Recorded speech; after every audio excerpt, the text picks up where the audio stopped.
checking out this video. Don't forget, like and subscribe. We also watched WWE SmackDown, April 11th, 2025. You know, this was in Seattle. Hailing from the beautiful city of Seattle, Yeah, Washington. I'm actually glad I didn't go. There was nothing happening to show. Because it was. And here's the thing. I watched this damn show and I thought, I don't want to be that guy. But when they did that, they started doing that feud with Jey Uso and Gunther. And it started like right after the Royal Rumble. And it was like every week, Gunther would choke him out. Like 3 straight weeks, he just choked him out. And it was like 3 weeks in, and I was like, God damn, there's a long way to go till WrestleMania. Like, they got to figure out something because I'm already bored. And then they had some twists and turns, and Jey Uso did do like a really great promo on Monday, like one of the best promo of his career. So that was all like fine and good. But I watched this show here, and I was just bored. And it felt like they hit their peak like a week or two ago.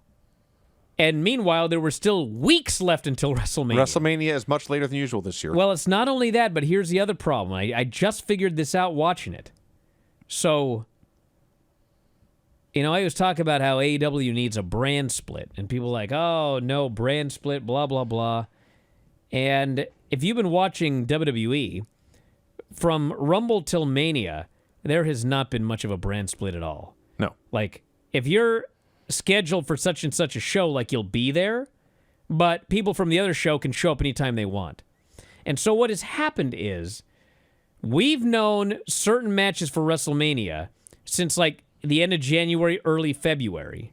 Sure. And there were, like, months between when we knew the match was what the match was and WrestleMania. But the problem is, because there's no brand split, it's like these feuds are being built on 2 shows. We're having to see things like twice in a week for months.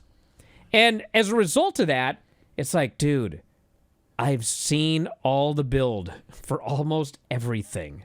It's like, how many more times can I see, like, you know, such and such and such and such brawling? Or this, I mean, it just is like, it feels like this build has gone on forever. And I'm like, when is the fucking show? Because this was just like, all right, here are the matches you've already known for weeks. And then here's some stuff for them again. And it's like, I've seen it, been there, done that. So anyway, maybe they'll prove me wrong. We still have 2 more shows before WrestleMania. Maybe Raw and SmackDown are going to be awesome.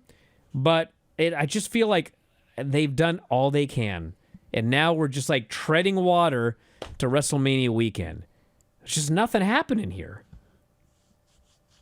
So they show a bunch of people arriving. And they show Kevin Owens announcing his neck surgery, not knowing when he'll be back. And Randy Orton coming out, opting not to kill him. And then learning he has no match from WrestleMania. And so he drops Nick Aldis with the RKO like it's his fault. So Aldis is in the ring here. He insists he will maintain professionalism. He calls out Orton. Orton's coming out, and I saw a sign in the crowd, a sign in the Seattle crowd. I watched WWE for the plot, and the plot is Randy Orton's thighs. And someone put a lot of thought into that one. I thought, wow. You know, my wife has always found Randy Orton rather fetching. Did Bridget go to SmackDown without me? So I texted her, serious question. What is your favorite thing about Randy Orton? Oh, my gosh. And she replies, piercing blue eyes. He's got little squinty beady eyes. It works for her. I didn't even know they were blue. It works for her. I don't know, God. man. So I just to double check, I asked, have you ever noticed his legs? And she replied, no, just the baby oil over his body. God, she's like a swim instructor, for fuck's sake. How does she not notice his legs? I guess she sees legs every day. I mean, I guess. I mean, she watches a lot of like high-level swimming. She's probably seen even better legs than Orton's. But doubtful. I mean, you don't swim very fast with big, thick legs. I didn't say bigger. I said better. Well, bigger is better, Vinny. That's what that person with that sign said. And that person likes Randy Orton's giant thighs. Yes. He has huge legs. There's no doubt about that. Uh-huh. I'm so desperately trying to make the show entertaining.